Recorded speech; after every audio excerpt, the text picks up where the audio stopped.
Welcome back to my channel. तो next scene में हमें स्कूल का सीन दिखाया जाता है जहाँ पे ब्योमजिम को इग्नोर कर कर हमारी जो जून रहती है वो क्लास में आ चुकी रहती है। और यहाँ पे जो टीचर रहते हैं सबको पढ़ा रहे होते हैं और जितने बच्चे रहते हैं अपने स्टडी पे फोकस कर रहे होते हैं, लेकिन हमारी जो जून रहती है उसका फोकस स्टडी पे नहीं रहता। वो लिख तो रही होती है लेकिन यहाँ पे वो सीएन जी का जो है बात सोच रही होती है। यहाँ पे वो कहती है कि तुम्हारी मॉम और तुम्हारे घर मैंने देख रखा है। और जैसे जो जून रहती है वो शौक हो जाती है। वो कहती है कि मैं इतने टाइम से अपने मॉम के साथ हूँ, उनकी बच्ची हूँ, लेकिन आज तक मुझे नहीं पता कि मेरी मॉम करती क्या है, वो जॉब क्या करती हैं और उनकी लाइफ कैसी है। यहाँ पे मुझे नहीं पता, उन्होंने कभी भी मुझे बताया नहीं।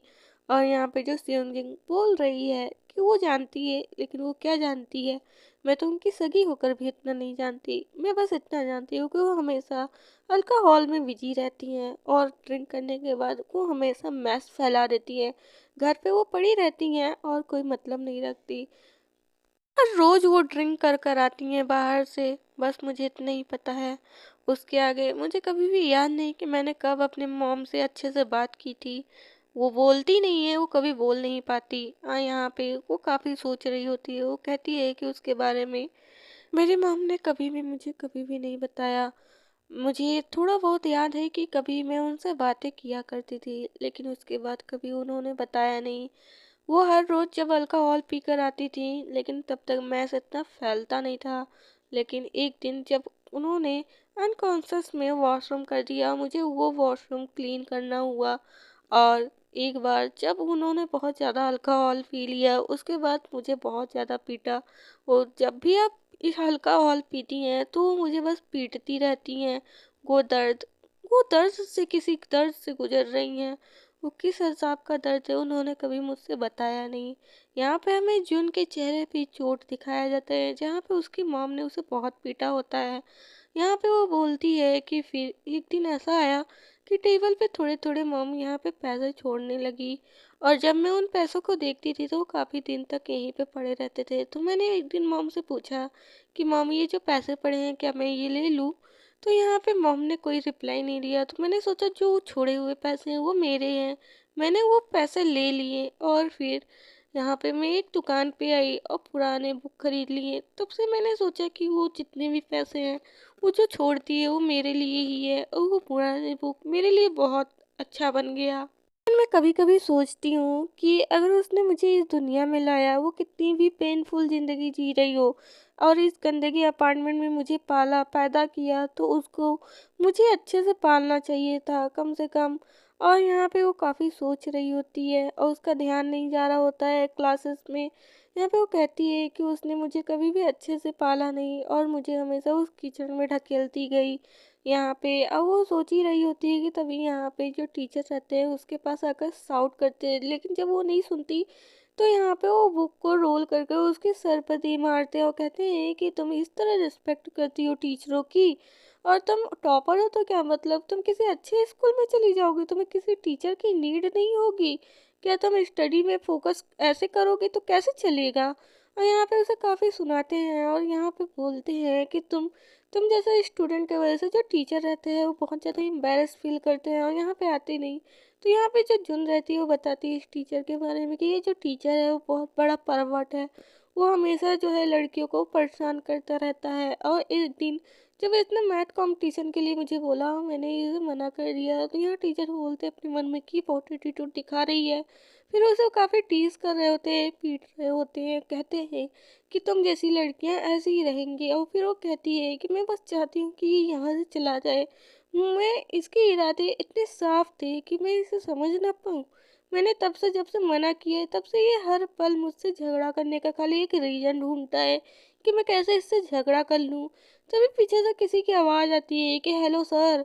तो जो टीचर रहता है वो कंफ्यूज हो जाता है जब देखता है। यहाँ पे ऊन उठता है और कहता है सर वो कल जो है यहाँ पे बेहोश हो गई थी और मेरी ही गलती से उसको फुटबॉल लग गया था, इसलिए वो यहाँ पे बीमार हो गई। और बेहोश हो गई, तो इसमें मेरी भी गलती है, तो मुझे माफ़ करिएगा, इसलिए शायद ध्यान नहीं दे रही क्लास में। सर बोल रहे व्हाट?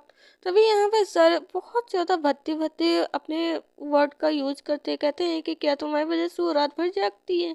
क्या तुम्हारी वज़ह से इस तरह वो परेशान है? तो यहाँ पे उनका कहता है व्हाट? बहुत ज़्यादा एम्बैरेस हो जाता है। और यहाँ पे बीएमजिम को दिखाया जाता है, जो इन भद्र भाषाओं को सुन रहा होता है और उससे बर्दाश्त नहीं होता, तभी वो उठता है और यहाँ पे एक बॉल बिल्कुल सर के कान की तरफ से खींच कर मारता है। जो सर रहते हैं यहाँ पे साइलेंट हो जाते हैं और शॉकिंग वे में देख रहे होते हैं ब्योमजिम की तरफ। जो जो बॉल रहता है वो डायरेक्ट जाकर यहाँ पे बोर्ड पे लगता है और जितने स्टूडेंट रहते हैं अपना सर नीचे कर लेते हैं, शॉक हो जाते हैं उसके अचानक से ऐसे सडन एक्शन से। और यहाँ पे जो फुटबॉल रहता है वो नीचे उछल रहा होता है, सारे स्टूडेंट का निगाह वहीं पर चला जाता है। यहाँ पे जो हमारा भी व्यंजन रहता है वो खड़ा होता है, वो कहता है कि इस तरह किसी के साथ अभद्र भाषाओं का यूज नहीं करना चाहिए। हाँ, ऐसे ही इसने सीधे बिना कुछ सोचे ही फुटबॉल फेंक दिया था कल, मैंने देखा था। और सर आपको समझना चाहिए कि आप अपने स्टूडेंट के साथ कैसे बात कर रहे हैं। तभी यहाँ पे जो टीचर रहते हैं वो चिल्ला पड़ते हैं, कहते हैं बियमजीन तुम क्या सोच रहे हो अपने आप को। और यहाँ पे जो बियमजीन रहता है वो फिर से कहता है कि सर आपको अपने आप पे काबू रखना चाहिए। और यहाँ पे हमारी जो जुन रहती है वो सब नोटिस कर लेती है। और यहाँ पे जो टीचर रहता है वो बेयमजिंग के ऐसे शाउटिंग से बहुत ज़्यादा ट्रैम्बल कर रहा होता है, लेकिन वो टीचर है वो चिल्ला पड़ता है और तीनों को चिल्लाते हुए कहता है कि तुम तीनों लोग मुझे जो है यहाँ पे अपलॉजी लेटर लिख कर दोगे। और यहाँ पे चिल्लाते हुए चला जाता है रूम से, क्लासरूम से बाहर। और जितने स्टूडेंट रहते हैं ये सारे माहौल को देखकर साइलेंट रहते हैं। तभी यहाँ पे जो सियंग रहती है वो कहती है कि तुम्हें इस मैटर में नहीं पढ़ना चाहिए था, ये मैटर ख़त्म हो जाता, लेकिन तुम्हें पढ़ने से ये बढ़ गया है। तो वो कहता है कि नहीं, हमें हर स्टूडेंट की हेल्प करनी चाहिए। यहाँ पे वो साइलेंट होकर जुन की तरफ देखने लगता है। जो जुन रहती है वो अपने पढ़ाई पे फोकस कर रही होती है, जो ब्योमजिन रहता है वो पीछे अपना सर नीचे कर कर फिर से सोने लगता है। और जो सेयोंजिन रहती है वो देख रही होती है इन सबको। और यहाँ पे जो उन रहता है उसके दिमाग में बहुत सारी बातें चलने लगता है। तो यहाँ पे वो बोलता है सेयोंजिन से कि देखो ऐसा नहीं हो सकता। और यहाँ पे वो कंफ्यूजिंग वे में उसे देख रही होती है कि ये क्या बोल रहा है। फिर उन अपने मन में सोचता है कि नहीं, मैं जो सोच रहा हूँ शायद वो गलत है। कभी भी ब्योमजिंग और जो जुन रहे हैं वो कभी भी एक साथ नहीं है, जाते आते मुझे दिखे, कभी भी उन लोग में क्लोजनेस नहीं है। लेकिन फिर भी मुझे ऐसा क्यों लग रहा है कि वो बहुत क्लोज है। और यहाँ पे वो नोटिस भी कर रहा होता है कि उसने सुबह मुझे क्या बोला था कि तुम अपने काम से काम रखो, तुमसे क्या मतलब। और शायद मुझे इसलिए इमेजिनेशन ही हो रहा है। नहीं, ऐसा कुछ भी नहीं है। जो जून है वो बहुत अलग है और जो ब्योमजिन है वो हमेशा अपोजिट साइड में रहता है। लेकिन फिर भी पता नहीं क्यों मैं अपने आप को समझा नहीं पा रहा हूँ। और यहाँ पे हमें दिखाया जाता है कि सारे स्टूडेंट अपनी स्टडी कर रहे होते हैं और टाइम हो चुका रहता है यहाँ पे ब्रेक का। और यहाँ पे दिखाया जाता है कि हमारी जो जुन है वो अपलॉजी लेटर यहाँ पे लिख रही होती है। और वो लिख रही होती है और कहती है कि हाँ मुझे कंप्लीट कर लेना चाहिए। तभी यहाँ पे स्लाइड का आवाज़ आता है तो जुन का वहाँ पे नज़र जाता है।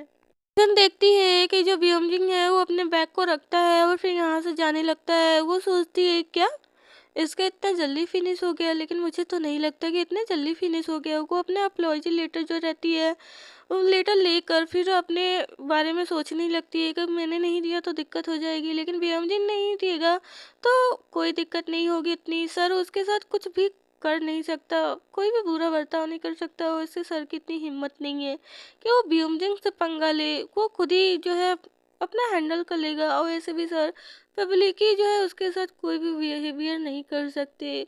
और यहाँ पे वो देख रही होती है, लेकिन वो सोचती है कि फिर भी इसे एक बार दे देना चाहिए। क्या मुझे उससे पूछना चाहिए, क्या मुझे उसके पीछे जाना चाहिए।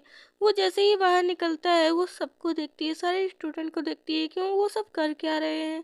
फिर उसके दिमाग में बातें आने लगती है। और यहाँ पे दो स्टूडेंट बात कर रहे होते हैं कि हे ब्योमजिंग और जो उनके बारे में क्या, वो देखो वो लोग आपस में ही लगे हैं। और यहाँ पे काफ़ी गॉसिप्स होने लगता है। तभी हमारी जो जुन रहती है वो खड़ी होती है ब्योमजिंग के पीछे जाने के लिए। और यहाँ काफ़ी गॉसिप्स हो रही होती हैं, सब नोटिस कर लेते हैं जैसे ही जुन उठती है, क्योंकि ब्योमजिंग पहले गया है, जुन उसके जस्ट बाद जा रही है। और यहाँ पे जैसे ही हमारी जो जुन रहती है वो बाहर निकलती है, वो देखने जाती है कि ब्योमजिंग कहाँ पे गया। तो यहाँ पे सामने से ब्योमजिंग जा रहा होता है, वो देखती है, उसे आवाज़ देती है कि हे ब्योमजिंग। जो ब्योमजिंग रहता है वो पहली बार क्लास में जो उनकी आवाज़ सुनकर यहाँ पे स्टॉप हो जाता है और वो पीछे पलट कर देखता है। तो यहाँ पे जो जुन रहती है वो कहती है अपना अप्लॉयज लेटर मुझे दे दो, मैं सर को दे दूंगी और अपना भी दे दूंगी, उससे मांगती है।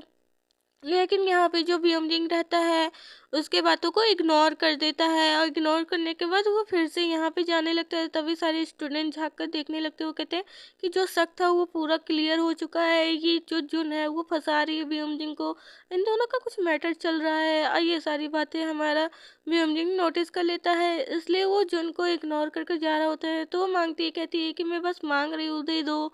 लेकिन यहाँ पे ब्योमजिंग जब नहीं सुनता, इग्नोर करके जाने लगता है, तो जुन आगे बढ़ती है उसके हाथ को पकड़ कर उसे रोकने के लिए। लेकिन तभी यहाँ पे जो ब्योमजिंग रहता है उसे धक्का दे देता है, जिससे वो सरक जाती है पीछे की तरफ और उसे चोट भी लगती है। और यहाँ पे वो शॉक हो जाती है, शॉकिंग वे में देखती है। तो ब्योमजिंग कहता है ही ये तुम अपने आप को समझती क्या हो, एक डेयरिंग लुक देते हुए। पसंद आए तो कमेंट में बता देना, चैनल को सब्सक्राइब कर लेना। Thank you for watching.